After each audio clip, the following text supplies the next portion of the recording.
ఆంధ్రప్రదేశ్ రాష్ట్ర రాజకీయాల్లో ఎన్ని రకాల వ్యవహారాలు నడవాలో అన్నీ నడుస్తూనే ఉన్నాయి. ప్రతిదీ ఒక రాజకీయం చేసుకున్నటువంటి తండ్రి కొడుకులను చూస్తే నవ్వుతున్నారు అందరూ. జనంలోకి వెళ్ళి అడగండి, వీళ్ళని చూస్తే ఒక జోకర్ లాగా తయారైపోయారు. ఎందుకంటే ఏ తల్లిని అయితే వీళ్ళు ఘాటుగా విమర్శించారో, ఆమెకు లేనిపోని అన్ని అంటగట్టారో, వీళ్ళు ఐటీడీపీలో ఆమెను హీనంగా చిత్రించి చూపించారో, అట్లాంటి తల్లికి వీళ్ళు విశేష చెప్తారట. ఏంటి అసలు ఈ దరిద్రపు రాజకీయం? తండ్రి అనుకుంటే తండ్రిని మించినటువంటి కొడుకు తయారైపోయాడు. ఎంత నీచమైన రాజకీయం వాళ్ళకి అర్థమై చావటంలో అసలు. అది గమ్మత్తు. ఎట్లా దిగజారిపోతున్నారో, రోజు రోజుకి ఎంత పతనం అవుతున్నారో అంటే దీన్ని బట్టి చూస్తే అర్థమవుతా ఉంది ఏంటంటే వాళ్ళకి ఎంత బలహీనైపోతున్నారో పొలిటికల్గా. ఇక అసలు గెలవం అనేది ఎప్పుడో మొన్న కూడా గెలిచి వచ్చింది లేదు కదా. మొన్న ఎలక్షన్లో కూడా ఎట్లా గెలిచారో అడ్డదారిలో. ఎందుకంటే చంద్రబాబు అంటేనే అడ్డదారి రాజకీయం అనేది అందరికీ తెలిసిన విషయమే. అట్లాంటిది వీళ్ళు ఒకటి ఇక అసలు ఇప్పుడు జగన్మోహన్ రెడ్డి గారు సబ్జెక్టు మీద మాట్లాడుతున్నారు. మావిగాని తీసుకొచ్చారు ప్రతిపాదన. మీరు లక్షల కోట్లు తీసుకుపోయి అమరావతి భూముల్లో పోసే బదులు ఇదిగో మంచి రాజధాని తొందరలోనే ఓ 10,000 కోట్లు 20,000 కోట్లు ఖర్చు పెడితే ఒక మంచి రాజధాని మనకు వస్తుంది. ఇది మంచి ఆలోచన. మీరు చూడండి, ప్రజలు బాగుండాలంటూ 60 లక్షల మంది జనాలు ఉన్నారు. అదేవిధంగా మంచి కారిడారు, అక్కడిని పోర్ట్ నుంచి ఇక్కడ గుంటూరు వరకు కూడా మంచి రైల్వే స్టేషన్లు ఉన్నాయి, బస్ స్టాండ్లు ఉన్నాయి, అలాగే ఎన్హెచ్ రోడ్డు ఉంది. ఇన్ని సౌకర్యాలు ఉన్నటువంటి తీరం ఉంది, సముద్ర తీరం ఉంది.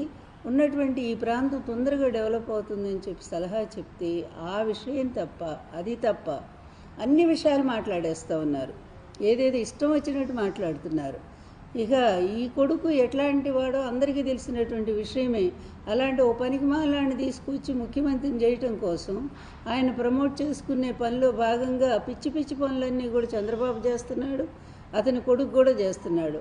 అసలు పిచ్చి పనుల్లో కల్లా పిచ్చి పని ఏంటంటే మొన్న విజయమ్మ గారికి పుట్టినరోజు ఆయన శుభాకాంక్షలు పంపటం. ఏంటి అసలు ఇది? ముందు నీ కుటుంబం ఏంటో చెప్పయ్యా లోకేష్. నువ్వెంత, నీది ఏమిటి అసలు? జగన్ ముందు నీ స్థాయి ఎంత? ఒక్కసారైనా నువ్వు ఆలోచించావా? జగన్ ఎక్కడ ఒంటరిగా ఒంటి చేత్తో నిలబడి కష్టాలను ఎదిరించి మీ బాబు ఆయన జైలు పంపిస్తే 16 నెలలు మౌనంగా భరించి బయటకు వచ్చి మళ్ళా ప్రజల్లోకి వెళ్ళి ప్రజాభిమానంతో ఒంటిగా గెలుచుకున్నటువంటి జగన్మోహన్ రెడ్డి ఎక్కడ? ఈవీఎంల సాయంతో మరి అడ్డదారిలో గెలిచినటువంటి నువ్వే ఇక్కడ? ఓడిపోయిన వాళ్ళ క్రిందే లెక్క. అసలు మీ ప్రభుత్వం క్రింద లెక్కే రాదు నిజంగా ప్రజాస్వామ్యబద్ధంగా చూస్తే. అట్లాంటి నువ్వేదో పెద్ద రాజకీయం చేస్తున్నట్టు. జగన్ గారి కుటుంబం మీకు ఎందుకయ్యా బాబు? నీ కుటుంబం సంగతి చెప్పండి ముందు. మీ కుటుంబ పరిస్థితి ఏమిటి అసలు? మీ మేనత్తలను ఎప్పుడైనా నువ్వు చూసావా సరిగా? నాకు తెలిసి ఎప్పుడు మీ అమ్మకి మీ నాన్నకి పెళ్ళైన కొత్తలో వాళ్ళు ఒక్కసారి ఇంటికి వచ్చినట్టు గుర్తు. అది మీ తాత మీ అమ్మమ్మ కూడా, అమ్మమ్మ కాదు నాయనమ్మ, వాళ్ళు ఒక్కసారి వచ్చినట్టు గుర్తు నాకు. అంతకు మించి నేను ఏనాడు కూడా వాళ్ళని చూడలా. మరి సొంత కుటుంబం పేదవాళ్ళని చెప్పి, వాళ్ళది పూరిళ్ళని చెప్పి, మరి అదేవిధంగా 2 ఎకరాలు అతి పేదవాళ్ళని చెప్పి వాళ్ళని దూరంగా పెట్టినటువంటిది మీ అమ్మ. ఎందుకంటే మీ నాన్నకన్నా తల్లిదండ్రులు అలాగే తోడబుట్టిన వాళ్ళని చూడటానికి కూడా అతను దొంగచాటుకి వెళ్ళేవాడు. మీకు తెలుసా లోకేష్? నీకేమి తెలియదు, నేను చెప్తా విను మీ చరిత్ర అంతా కూడా.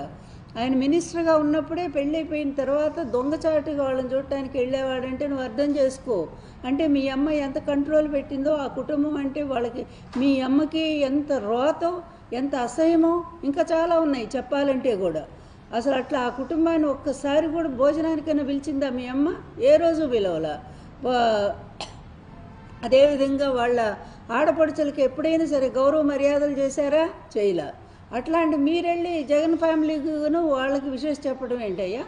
నువ్వు ఏదో అన్నట్టుగా గురివిందగించి తన నలుపెరగదన్నట్టుగా మీ క్రింద ఇన్ని పెట్టుకోని విషయాలు నువ్వు వచ్చి పెద్ద ఏదో ఆ ఫ్యామిలీని ఉద్ధరిస్తున్నట్టు, వాళ్ళకేదో జగన్ గారు వాళ్ళ అమ్మని ప్రేమించినట్టు, వాళ్ళ చెల్లిని ప్రేమించినట్టు, మీరేదో తెగ ఇరగబడిపోయి మీ నాన్న మీ అమ్మ మీ కుటుంబాన్ని తెగ ప్రేమించినట్టు. ఎందుకయ్యే బిల్డప్లన్నీ కూడా?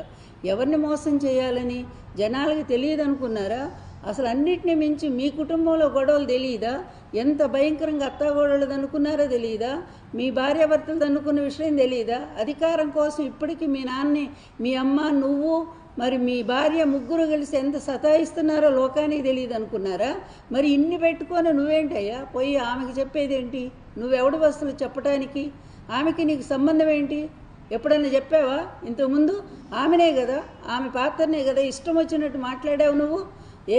ఎంత భయంకరంగా మీ ఐటీడీపీలో ఆమె క్యారెక్టర్ అసాసినేట్ చేయలేదా? ఇదే షర్మిల క్యారెక్టర్ అసాసినేట్ చేయలేదా? దిక్కుమాలినటువంటి ఈ చెల్లెళ్ళు వీళ్ళంతా కూడా ఈ విధంగా వ్యవహరిస్తూ ఉంటే ఈ నిజంగా ఒక రాజకీయాలకి కుటుంబాలకు కూడా మచ్చే వీళ్ళు. అంత అమ్ముడు పోతే పోండి, కానీ ఈ విధంగా సొంత కుటుంబాన్ని బజార్ని వేసుకునే ఒక దౌర్భాగ్య పరిస్థితి షర్మిల చేస్తూ ఉంది. ఆవిడకి ఒత్తాసుగా మీరు నిలబడ్డారు. ఆ కుటుంబాన్ని చీల్చింది మీ నాన్న, అందరికీ తెలిసినటువంటి విషయమే. కానీ ఎదుటి కుటుంబాలను చీల్చి మీరేదో సాధిస్తారనుకుంటే ప్రజల్లో మీరు మరింతగా పలచనైపోతున్నారనే విషయం అందరూ, అది మీకు తెలియట్లా, మీకు తెలియదు కూడా.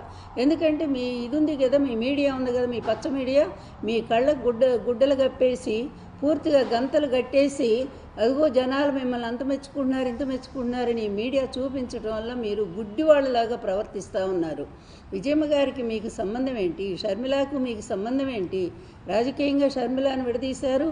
మీ పలుకుబడితో కాంగ్రెస్లోనూ మీ నాన్నే ఉంటాడు, ఇటు బీజేపీలో మీ నాన్నే ఉంటాడు, కమ్యూనిస్టుల్లో మీ నాన్నే ఉంటాడు. ఎందుకంటే ఆయన ఒక సిగ్గుమాలిన రాజకీయం కనుక, ఆయనకి ఏ రాజకీయం ఇంకేమీ విలువలే లేనటువంటి వ్యక్తి కనుక అన్ని పార్టీలతో సంబంధం పెట్టుకుంటాడు. ఒకవైపు పార్లమెంట్లో బిల్లు వ్యతిరేకంగా మహిళలకు వస్తే మీ ఆడవాళ్ళు, మీ ఎమ్మెల్యేలు, ఎమ్మెల్సీలంతా పోయి రేవంత్ రెడ్డిని కలుస్తారు.